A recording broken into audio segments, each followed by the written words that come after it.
ഇടുക്കി ഹൈറേഞ്ചിന്റെ കുത്തകയായ തേയില കൃഷി ലോ റേഞ്ചിലേക്കും വിളയുമെന്ന് തെളിയിക്കുകയാണ് ഒരു കർഷകൻ. തൊടുപുഴയ്ക്കടുത്ത് ഉപ്പുകുന്ന് സ്വദേശി ദിവാകരനാണ് ഏക്കർ കണക്കിന് തേയില കൃഷി വിജയകരമായി ചെയ്തിരിക്കുന്നത്. എന്നാൽ തേയില കർഷകർക്ക് അർഹമായ ആനുകൂല്യം കിട്ടുന്നില്ലെന്ന പരാതി ഈ കർഷകനുണ്ട്.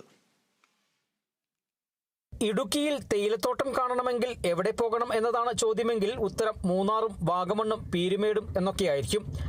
എന്നാൽ ലോ റേഞ്ച് പ്രദേശമായ തൊടുപുഴ ഉപ്പുകുന്നിൽ കഴിഞ്ഞ 3 പതിറ്റാണ്ടായി തേയിലക്കൃഷി ചെയ്യുന്ന ആളാണ് തൊടുപുഴയ്ക്കടുത്ത് ഉപ്പുകുന്ന് സ്വദേശി ദിവാകരൻ. ഏക്കർ കണക്കിന് തേയിലക്കൃഷി വിജയകരമായി ചെയ്തിരിക്കുകയാണ് ഈ കർഷകൻ. എന്നാൽ തേയില കർഷകർക്ക് അർഹമായ ആനുകൂല്യം കിട്ടുന്നില്ലെന്ന പരാതി ഈ കർഷകനുണ്ട്. തേയില കൃഷി ആരംഭിക്കുവാൻ ടീ ബോർഡ് വണ്ടിപ്പെരിയാറിൽ സംഘടിപ്പിച്ച ക്ലാസിൽ പങ്കെടുത്തതിന് പിന്നാലെയാണ് ഇദ്ദേഹം തന്റെ 2.5 ഹെക്ടർ സ്ഥലത്ത് തേയില നട്ടത്. സമുദ്രനിരപ്പിൽ നിന്നും 3000 അടി ഉയരത്തിലാണ് സാധാരണ തേയില കൃഷി ചെയ്യുക. എന്നാൽ 1900 അടി ഉയരത്തിലുള്ള തന്റെ കൃഷിയിടത്തിലും ഇദ്ദേഹം തേയില നട്ടുപിടിപ്പിക്കുകയായിരുന്നു. 4 വർഷം കൊണ്ട് നല്ല വിളവും കിട്ടി. 1900 അടി ഉയരത്തിൽ തേയില വെക്കാൻ പറ്റിയത് ഇനം എന്ന് പറയുന്നത് ഉപാസി 9 എന്നുള്ളതാണ്.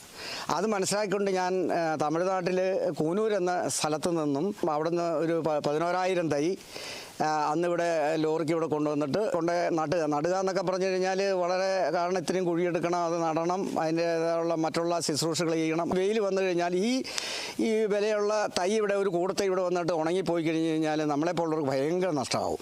അപ്പോൾ ഒരു തൈ പോലും കേടുകൂടാതെ സംരക്ഷിച്ചെടുക്കുക എന്നുള്ളത് വളരെ പ്രധാനപ്പെട്ട കാര്യമാണ്. ജൈവ കൃഷി ആയതിനാൽ കൊളുന്ത് ചോദിച്ച് ആവശ്യക്കാർ ഏറെ എത്തുന്നുണ്ട്. എന്നാൽ വർഷങ്ങൾക്ക് മുമ്പ് കിട്ടിയ അതേ വില തന്നെയാണ് ഇപ്പോഴും ലഭിക്കുന്നതെന്ന പരാതിയും ദിവാകരനുണ്ട്. 10-25 വർഷം മുമ്പ് കിട്ടുന്ന വില 12 രൂപ 14 രൂപ കഷ്ടിച്ച് കിട്ടുകയാണെങ്കിലും 26 വർഷം ആയിട്ട് ഇപ്പോഴും 15 രൂപ ചിലപ്പോൾ 20 രൂപ ഒരു കിലോയ്ക്ക് കിട്ടുള്ളൂ. പണിക്കൂലിയൊക്കെ 3-4 ഇരട്ടിയൊക്കെ വർദ്ധിച്ചെങ്കിലും ഇത് എടുത്തു കൊണ്ടുപോയി നമ്മൾ ഇത്തിരി അകലെ ഫാക്ടറി കൊടുത്തു കഴിയുമ്പോഴത്തേക്ക് നമുക്ക് അതിനകത്ത് കാര്യമായിട്ടൊന്നും കിട്ടാനില്ല. പ്രായാധിക്യവും ആരോഗ്യ പ്രശ്നങ്ങളും ഉള്ളത് കൊണ്ട് ദിവാകരൻ ഇപ്പോൾ തേയില പൊടിയാക്കുന്നതിന് പകരം പച്ചക്കൊളന്ത് പുറത്തു കൊടുക്കുകയാണ് ചെയ്യുന്നത്. ഇത്രത്തോളം കഷ്ടപ്പാട് സഹിച്ചിട്ടും അർഹതപ്പെട്ട പരിഗണന കിട്ടുന്നില്ലെന്നാണ് ഈ കർഷകന്റെ പരാതി. Bineesh Antony, Kerala vision news, Idukki.